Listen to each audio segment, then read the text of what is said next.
Assalamualaikum warahmatullahi wabarakatuh. Belajar kembali ya di channel Baris Kode bersama saya Hadi Nasution. Masih di control flow bagian pengkondisian. Sekarang kita akan belajar yang namanya nested if. Biasa disebut if bersarang atau if bertingkat ya, sama aja. Nah, di video kali ini kalian akan belajar dua poin. Itu ada nested if, ada juga penggunaan dari nested if atau studi kasusnya. Langsung saja ke poin yang pertama, yaitu apa sih itu nested if? Jadi nested if itu adalah if statement di dalam if statement. Ya. Kayak gini nih sintaksnya. Jadi bisa diperhatikan di sini kita itu punya satu if statement, ya. Bisa dilihat ini blok pembukanya, ini juga blok penutupnya. Nah, di dalam blok if statement ini ada if statement lagi. Ya. Maka inilah yang disebut dengan nested if atau if bersarang. If di dalam if, ya, seperti ini. Kalian juga bisa ini diganti keywordnya, misalkan jadi switch case di dalam if, bisa langsung ada for loop di dalam if, bisa ya. Bisa kalian eksplorasi sendiri, coba-coba sendiri, asal jangan masukin kelas di dalam if, itu nggak bisa ya. Nah, jadi penggunaan dari nested if itu sendiri, studi kasusnya yang akan kita coding sekarang itu, kita akan buat sebuah program yang kalau kita input sebuah angka atau nilai, program itu harus tahu apakah bilangan itu bilangan positif atau bilangan negatif. Kalau udah tahu positif negatifnya, program juga harus tahu apakah itu bilangan genap atau bilangan ganjil. Oke? Jadi kalau gitu, di sini ada dua kondisi. Ada kondisi pertama, ada juga kondisi kedua. Ya. Jadi, untuk masuk ke kondisi kedua ini, dia harus lolos kondisi pertama, yaitu bilangan positif.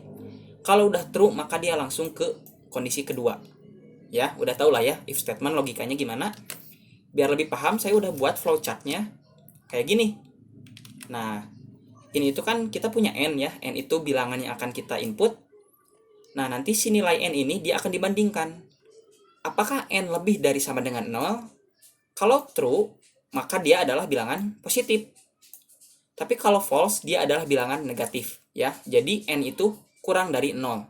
Ya, ingat garis bilangan yang ini nih, yang 0 ya. Ini positif, ini negatif. Oke? Kayak gitu. Nah, di sini kalau dia udah true, dibandingkan lagi. N ini kalau di modulus 2 hasilnya sama dengan 0, maka dia adalah bilangan genap, ya. Kalau suatu bilangan itu habis dibagi 2, maka dia genap. Tapi kalau enggak habis dibagi 2, maka dia ganjil ya ke sini. Gitu. Tapi kalau true dia ngapain? Ya, ini adalah flowchart sederhana dari program yang akan kita buat. Jadi ayo kita konversi si flowchart ini ke dalam sebuah bahasa pemrograman. Nah, sekarang kita udah di Eclipse ya.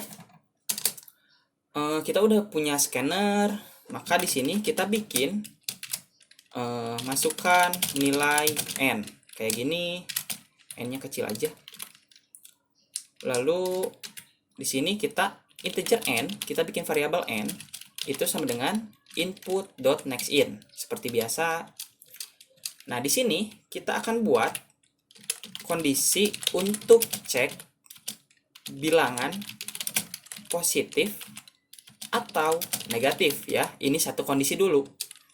Maka di sini kita bikin if statement jika n itu lebih dari sama dengan 0, maka dia adalah bilangan positif ya. Plus kayak gini, ini adalah bilangan positif ya, kayak gini. Tapi jika enggak lebih dari sama dengan 0, maka dia adalah bilangan negatif ya, negatif. Nah, ini kondisi pertama. Kita save, lalu kita jalankan. Kita input nilai n. Misalkan n-nya itu 4. 4 adalah bilangan positif. Ya. Kalau kita input minus 8, minus 8 adalah bilangan negatif. Ya. Sekarang program kita udah tahu mana itu bilangan positif, mana bilangan negatif. Nah, sekarang saya pengen program itu tahu mana bilangan ganjil, mana bilangan genap.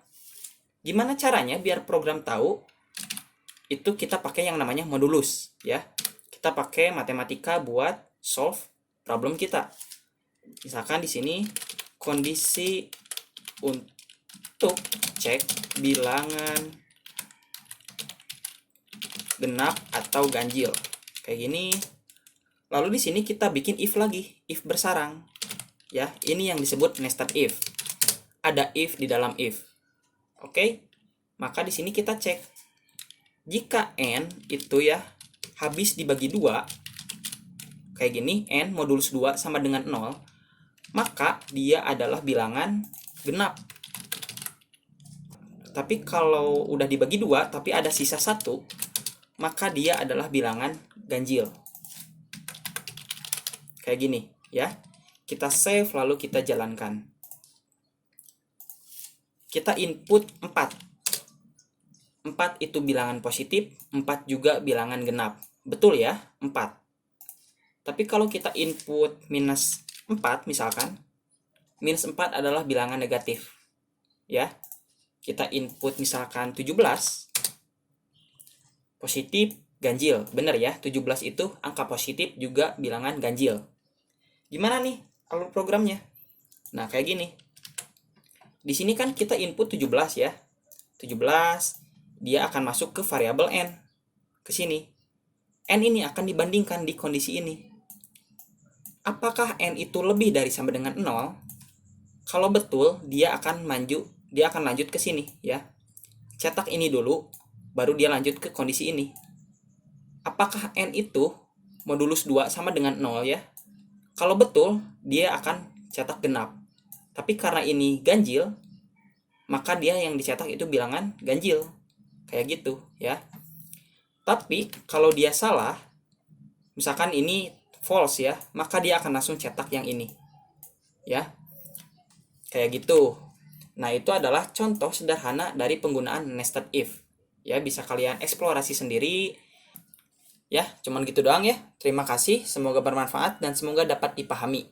Sampai bertemu di episode selanjutnya.